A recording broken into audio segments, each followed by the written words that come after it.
أعوذ بالله من الشيطان الرجيم. بسم الله الرحمن الرحيم. يا أيها النبي حرض المؤمنين على القتال إن يكن منكم 20 صابرون يغلبوا 200 وإن يكن منكم 100 يغلبوا 1000 من الذين كفروا بأنهم قوم لا يفقهون. سورة الأنفال 65 نمبر آیت. په دې 65 نمبر آیات کې جنگي قانون ذکر کیږي. جنگي قانون دا د مخکې نه خدا مسله معلومه شوله چې د مسلمانانو جنگونه د کافرانو سره چې کوم د دین د نافذولو د غالب کولو په نیت باندې دي. دا د عام جنگونو د عام معاملاتو په شان کې نه دي. د مسلمانانو سره د نبی عليه السلام سره الله تعالی امداد یقیني ملګری دی. دا مسله خو د مخکې نه واضحه شوه. سوال لدې خبرې پاتې شو چې مسلمانانو لره په جنگ کې څومره کسانو سره جنګېدل فرض عین دي چې د هغې نه تېښته کول ناجایز دي، او چې کافرانو څومره مقدار باندې سیوا شي نو د هغې نه بعد سړی تېښته کولی شي، واپس کېدی شي. نو دغه مسله پاتې شوه. دې ځای کې دغه جنګي قانون ذکر کېږي. نو الله تعالی نبي علیه السلام ته فرمایي، اول سر کې دا فرمایي چې حرض المؤمنین علی القتال، تیز کا مؤمنان لره په جنگ باندې. جنگ د کافرانو سره د جهاد ویل کېږي. جهاد دې لپاره چې د کفارو زور ختم شي، فساد ختم شي، دې لپاره جهاد کېږي. نو فساد ختمولو لپاره د کافرانو سره جنگ ضروري دی. مسلمانان په دې کې تیز کې جنگ خامخا وکړي. بیا دغه مسله چې څومره حده پورې به دا ثابت قدم پاتې کېږي او تېښته به نه کوي، تېښته منع ده، او څومره حده پورې ته تېښته کولی شي جایز ده. نو دا آیاتونه اصل کې د بدر په میدان کې نازل شوي دي، او د بدر په میدان کې د مسلمانانو تعداد ډېر زیات کم او مخکې دا بحث تېر شوی دی. نو الله تعالی وایي ان یکن منکم 20 صابرون، که چېرته کې اوس تاسو نه 20 شل کسان صابرون چې ثابت قدم پاتې کېدونکي وو، جنګ کې ثابت قدم پاتې کېدی شو، تېښتې والا نه وو، یغلبو دوی به غلبه موني 200 به 200 کسانو باندې. نو شل کسان چې په 200 باندې غالب کیږي نو دا لسچون د کسانو سره مقابله شو، یو کس په 200 کسانو سره مقابله راځي. دا حکم چې کوم دی نو په ابتدا د اسلام کې د بدر په میدان کې دا حکم وو. وروسته دا حکم بیا منسوخ شوی، د وروسته بحث را روان دی. لیکن دې کې مسله دا ده چې اصل کې دې ځکه حکم ذکر کولو، حکم دا دی چې دا لس کسان بارا شل کسان به 200 کسانو نه تېښته نه کوي. نو مطلب دا چې یو کس به د 200 کسانو نه تښتي نه، هغه سره ټیک مقابله کوي. داسې حکم دی دا اصل کې. خو دا حکم په طریقه د خوشخبرۍ باندې ذکر شو، په لفظ د امر سره ذکر نشو چې 10 کسان به یو کس به د 200 کسانو سره مقابله کوي، تښتي به نه، داسې ذکر نشو. بلکې داسې وویل چې یو کس به 200 کسانو باندې غالب کېدی شي، یو مسلمان به خپل 200 کسانو باندې غالب کېدی شي. نو د عبارت د عنوان د غلبې سره ذکر وشو، یعنی خوشخبری په انداز باندې ذکر وشو. او پکار څنګه و پکار داسې وجه یو کس به د 200 کسانو نه تښتي او یو کس د 200 کسانو سره مقابله کول فرض عین دي. په دې کې باریکه نکته ته اشاره دغه نکته ده چې کدا حکم الله تعالی په لفظ د طریقه د حکم سره ذکر کړی وي، په طریقه د امر سره، نو مسلمانان ته ډېر ګران ښکاري دی چې یو کس په 200 کسانو ته جنګي د ګران کار دی. لیکن الله تعالی په طریقه د خوشخبری سره ذکر، په امر سره ذکر نه کو چې دا یو کس د 200 سره مقابله کوي نو ټیک به غالب کیږي. نو د مسلمانانو ته اطمینان او تسلیم رااله، او حکم او مطلب هم حق حاصل چې کوم حکم کوم مطلب په حکم کې موجود و. حاصل دا شو چې یو مسلمان د 200 مسلمانانو سره مقابله کوي، تښتي به نه. الله تعالی و ان یکم منکم، که چېرته کې تاسو نه 100 کسان یغلبو دوی به غالب کېږي 1000 من الذین کفروا، په زرو حق کسانو باندې چې کافران دي. نو هماغه 200 ولا مسله شو، یو مسلمان د 200 مقابله ده. اوس د 100 کسان چې د زرو سره مقابله کوي نو عام خلک خدا اړومني نه چې څنګه دلته توازن بالکل د یو بل لري دی، طاقت توازن بيخي او شانت کې نه دی. 100 کسان او 0 کسان کې ډېر فرق دی. الله تعالی بانهم قوم لا يفقهون، ځکه یقینا په سبب د دې چې یقینا دوی داسې قوم دی کافران لا یفقهون چې هغوی پوهه نه لري په دین کې په دین باندې بالکل نه پوهېږي چې اسلام څه شی دی دین آسماني دین او آسماني شریعت څه ته وایي او په دې چې څوک عمل کوي د هغې څه حیثیت وي د الله تعالی امداد څه شی دی په دې خبرو باندې کافران چېرته هم نه پوهېږي نو چې نه پوهېږي نو دغه خلک به جنګ له راشي خپل جسمانی طاقت به استعمالوي وسایل به استعمالوي لیکن دې خلکو څخه د الله تعالی امداد بالکل شته نه چې امداد ورسره نشته دی دې خلکو وهل ګران کار نه دی بیا د بدر جنګ چې کله تېر شو هم مقابله به دغه طریقه باندې بدر کې شوې وه عام مسلمانانو دا حکم ډېر ګران کړ چې یو کس د لږ څه مقابله دا ډېر ګران کار دی نو مسلمانانو ارزو لرله چې دا مسله اسانه شي نو ډېر به ښه کار وشي الله تعالی دوی دا ارادې دا نیتونه تمناګانې الله تعالی اورېدل او دغه سوال یې ولې قبول کړو نو د دویم آیات کې دغه حکم ترمیم شو بدل شو اولنی حکم منسوخ شو د خپل لاسونو سره جنګېدل دا حکم منسوخ شوی دی الله تعالی وایي الآن وس خفف الله عنکم الله تعالی اساني راوستله په تاسو باندې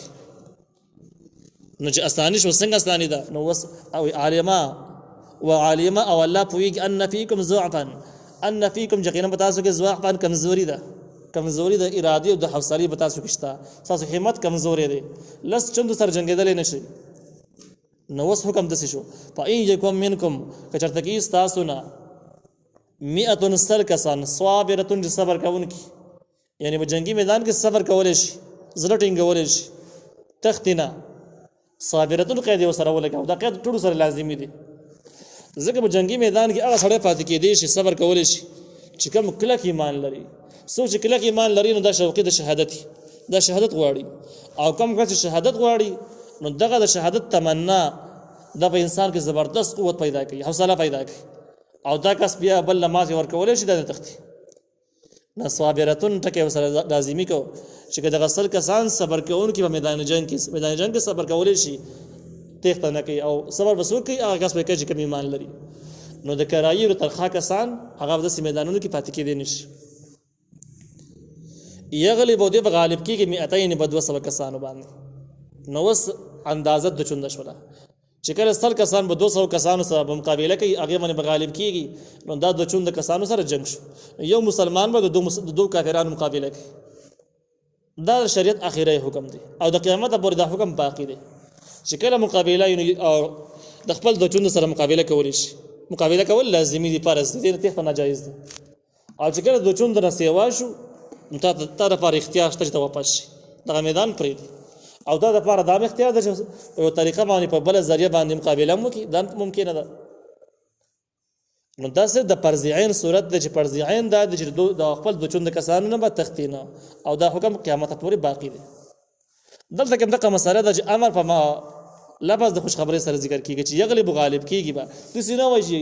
100 کسان بر 2 کسانو نه تښتي مقابله به وسکې داسې ونه ویل دې دپاره چې خلکو د حکم ګران پرې نه وځي نو دغه شان د کې د غالب کیږي به لازم به غالب کیږي دغه په عنوان د خوشخبری سره اصل کې د امر ذکر دی حکم ذکر کول چې خپل د چونده کسانو سره مقابله کوي وإن یکم منکم 1000 که چېرته کې ستاسو نه 1000 کسان یغلب دی به غالب کیږي 2000 باذن الله په 2000 کافرانو باندې په حکم د الله تعالی باندې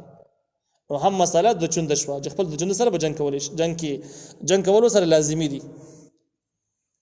اوس مخکې د صابرتون ټکی ځای په ځای باندې استعمال شو د صابرتون قید فایده ذکر کوي الله تعالی په یو عام کلیه سره الله والله مع الصابرین الله تعالی ملګری د صبر کوونکو دی جنگي میدانونو کې هم او نور میدانونو کې هم یو عام قاعده کلیه شو یعنی د خپل دشمن سره مقابله کول هغه سره سره مقابله کول چې کوم کې صبر موجود دی او سوچ په سختو حالاتو کې صبر کوي نو الله تعالی د هغه مرسته کوي نو بیا د مع الصابرین عام کلیه شو جواز جهاد سره تعلق نه دی یعنی په کوم ځای کې چې خپل ته په حق باندې او په دیني او شرعي کارونو کې ته صبر کوي څومره کړهونه او سختۍ چې راځي دا ځان ټینګلی دغې هغه ټیم کې سستی نه کوي میدان پرېږدي نه عمل پرېږدي نه الله تعالی په تاسو سره ضرور مرسته امداد کوي نو په دې وجه په جهادي میدان کې به سره مرسته کوي ما كان لنبي ان يكون له اسره دې ځکه کې یو شرعي حکم ذکر کیږي او یو خاص واقعي ته اشاره کیږي چې کوم د بدر په میدان کې د بدر په جنګ کې دا واقعه راپېښه شوه. دې واقعه باندې ځان په یو نه وړاندې یو څو خبرې زده کول ضروري دي. اولنۍ خبره دا ده چې بدر جنگ د اسلام په تاریخ کې اولنۍ جنگ دی. دویمه خبره دا ده چې د بدر د جنگ نه وړاندې چې مسلمانانو کافرانو منځ کې داسې جنګونه نه شوي. د مخکینی شریعتونو حکم دا و چې مالی غنیمت استعمالول د چا دپاره جایز نه و، هېڅ چا دپاره جایز نه و. دا د دې امت دپاره خصوصیت دی چې الله تعالی ولې جایز کړي. د عیسی علیه السلام د شریعت پورې د آدم علیه السلام نه راوال د عیسی علیه السلام د شریعت پورې حکم دا و چې غنیمت مال به یو ډاګې میدان ته وړی کېږي، هلته به ایښودی کېږي او هغې له به د اسمان نه اور راښکته کېده چې کله به د جهاد الله ته قبول و د غنیمت به یې وسېځو. چې د جهاد به الله ته قبول نه و دې غنیمت بسې به اور راښکته نه شي و به یې نسېځو. خو د چا دپاره استعمال یې قطعا جایز نه و. دغه شان د بدر جنگ اولنی جنگ دی چې مسلمانانو به کې قیدیان نیول دي او د مخکینی حکم خلاف د هغوی نه فدیه اخیستلی کېږي. حالانکې دا په دې آسماني دین شریعت کې په شریعت محمدي کې داسې حکم راغلی نه و چې د قیدیانو سره به څه کړي. چې کله جنګ وشي او غنیمتونه لاسته راشي څه به ورسره کړي، نو دې شریعت کې هېڅ حکم نازل شوی نه و. دویم چې قیدیان ونیسي څه به ورسره کړي، هېڅ حکم نازل شوی نه و. په دې منځ کې د بدر جنگ وشو، د هغې نه مالونه غنیمتونه ونیولی شو او په دې جنگ کې 80 سرداران هم د قریشو ګرفتار شو، لوی مشران پکې ونیولی شو. نو په دې منځ کې محدثینو لیکلي دي چې جبرائیل علیه السلام راغی او جبرائیل السلام نبی علیه السلام ته وویلو چې که تاسو دا قیدیان چې کوم تاسو نیولي دي د پیسو په عوض کې یې پرېږدئ نو دا هم ستاسو دپاره جایز دي، لیکن د دې په مقابل کې په روانو کلونو کې به ستاسو 80 مسلمانان شهیدان کېږي د دې په عوض کې. او ستاسو دپاره دا هم یوه لاره ده چې تاسو دغه ګوند مشران چې تاسو ګرفتار کړي ټول ووژنئ، سلمه یې ووژنئ، ځکه فلحال د کفر روب د زور دی چې د زور قوت یې مات شي او د دبدبې راښکته شي، زور یې کم شي. د هغې نه بعد که تاسو قیدیانو سره کمه رویه هم کوئ نو هغې کې بیا تاسو دپاره اختیار شته. لیکن فلحال د کفارو د زور ماتولو دپاره د هغې روب خرابولو دپاره تاسو د 80 کسان چې ووژنئ نو ښه به نو په دې کې او جبرائیل علیه السلام بیا لاړ د هغې نه وروسته. دې ځکه هم کې د مسلمانانو دپاره خو دواړه اختیارات دي چې د پیسو په عوض یې پرېږدي نو هم څه حرام یې ورته ونه ویلو، خو ویل کسان به دنه شهیدان کېږي دی ورته وویل. او دی ورته هم وښودله چې د کفارو د رعب او دبدبې ختمولو دپاره قتل یې هم فایده کوي. که تاسو یې قتل کوئ نو جایز دي او د هغې نه وروسته به د کفارو زور به کم شي، دبدبه به یې کمه شي. نو نبي علیه السلام صحابه کرام راوغوښتل چې جبرائیل علیه السلام پیغام خو داسې ووایه تاسو څه رایې لرئ. نو اکثري صحابه کرامو رایې داسې ورکړه چې موږ دا کسان ګرفتار کړي دي د اسلام ابتدایي دور دی، خلک د دین نه پوره خبر نه دی، کېدای شي که زموږ د اخلاقو نه دا متاثره شي په آینده وختونو کې ایمان راوړي بې فایده به دا وشي. دویم د مسلمانانو نوې هجرتونه کړي دي، مخکې غټ غټ جنګونه مخې ته را روان دي، که دې نه موږ فدیه واخلو نو فایده به یې دا شي چې د مسلمانانو کړاوونه به را کم شي او دغه پیسې به را روان وختونو کې موږ په جهادونو کې ولګوو، دا فایده به پکې راوځي. یو د قیدیانو مسلمانېدلو امید، دویم د مسلمانانو مضبوطېدل او مخکې جنګونو کې سرمایه جمع کول، دا 3 فایدې پکې راووتلې. لیکن عمر فاروق رضی الله تعالی عنہ، سعد ابن معاذ رضی الله تعالی عنہ دا غو رای دا وس صحابه کرام سنور دي، دا پکې مشران صحابه دي، دوی رای دا ورکړي د کسان ټول وجلې شي او دغه ظالمان چې وس موږ پریدو دا نورم بدمعشان کیږي، کېدای شي دې نه بعد نورم ظلم سیوا کی. د دې د پرې خودونه بعد به د کفارو هغه روب به ځای پاتې شي چې که زمونږ کسان ونیولی شي او ګرفتار هم شي په جنګونو کې موږ په پیسو باندې زدولی شو، څه خبره نه ده. نو دې طریقه باندې دې روب نه خرابېږي دغه او د دې قوت چې کم دی کمزوری کېږي نه. نبی علیه السلام چې کله دواړه مشورې واورېدلې نو ویل چې که تاسو په یوه مسله باندې اتفاق کړی وي